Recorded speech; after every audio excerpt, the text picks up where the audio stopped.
O Senhor esteja convosco. Ele está no meio de nós. Proclamação do Evangelho de Jesus Cristo segundo Mateus. Glória a vós, Senhor.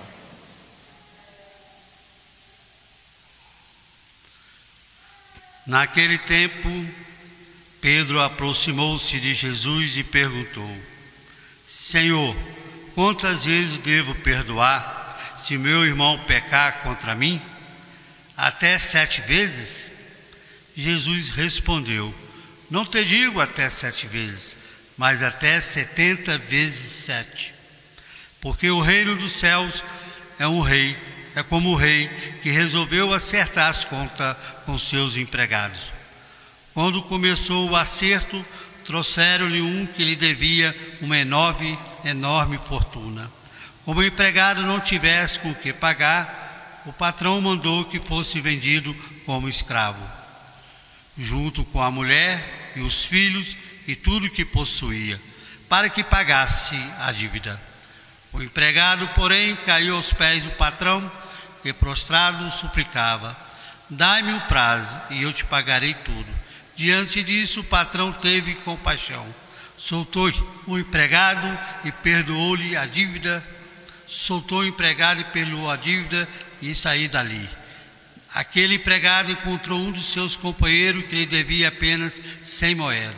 Ele o agarrou e começou a sufocá-lo, dizendo: Paga o que me deves. O companheiro, caindo aos seus pés, suplicava: Dá-me um prazo e eu te pagarei. Mas o empregado não quis saber disso. Saiu e mandou jogá-lo na prisão até que pagasse o que devia. Vendo o que havia acontecido, os outros empregados ficaram muito tristes. Procuraram o patrão e lhe contaram tudo. Então o patrão mandou chamá-lo. Ele disse: Empregado perverso, eu te perdoei toda a sua dívida. Por que tu me suplicastes? Não devias tu também ter compaixão do teu companheiro, como eu tive compaixão de ti? O patrão indignou-se e mandou entregar aquele empregado aos torturadores até que pagasse toda a sua dívida. É assim que o meu Pai que está nos céus fará convosco, se cada um não perdoar de coração o seu irmão. Ao terminar esses discursos, Jesus deixou a Galiléia e veio para o território da Judéia, além do Jordão. Palavra da salvação. Glória a vós, Senhor.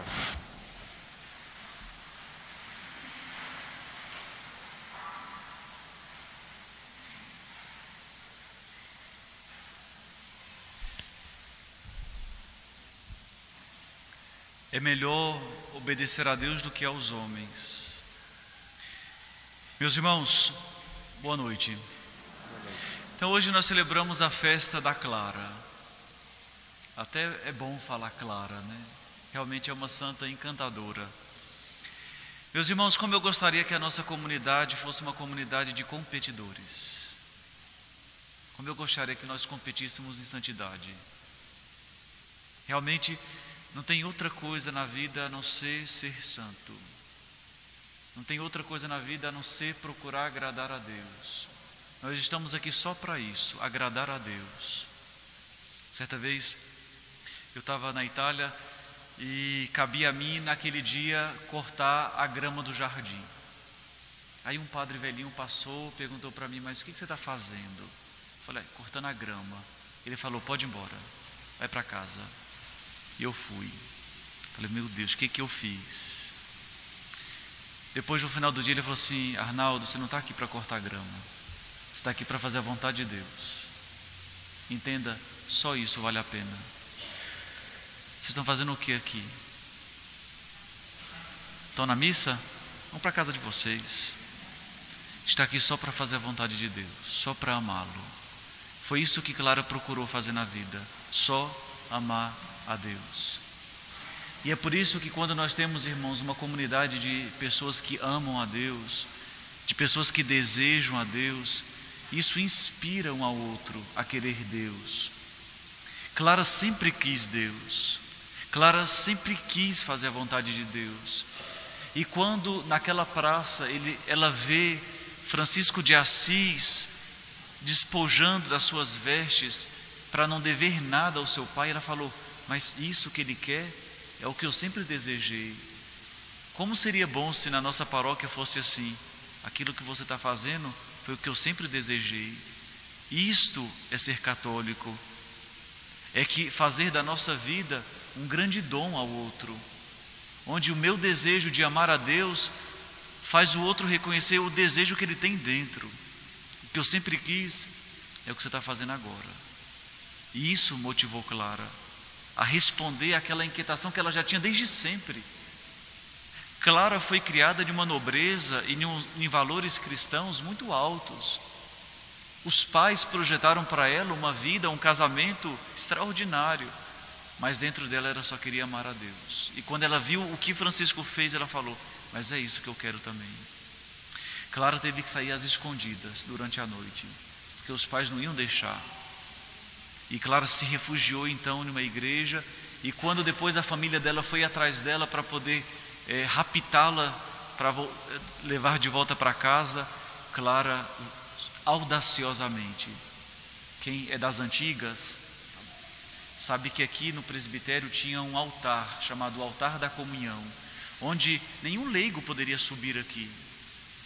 O espaço entre o presbitério e os leigos eram definidos. Clara entra no lugar dos padres, se apoia no altar e tira o seu véu. Já estava com seu cabelo raspado. E diante daquele gesto de total entrega a Deus, os seus familiares não tiveram mais coragem de fazê-la desistir do desejo de Deus. Vocês imaginem, depois disso, Clara convence a sua irmã de dar-se toda a Deus. Depois disso, Clara convence a sua mãe, quando viúva, de ser toda de Deus. Vocês imaginem, irmãos, como seria bom se nós competíssemos aqui. Já pensou fazer uma multidão de santos, de homens e mulheres, crianças, jovens, adultos que desejam a Deus? É isso que nós queremos fazer aqui. Santa Clara foi audaciosa porque até então ela resolveu, um grupo de mulheres começaram a segui-la. Ela e São Francisco ficariam aí: o que nós vamos fazer? Como é que nós vamos viver? Precisa ter alguma ordem.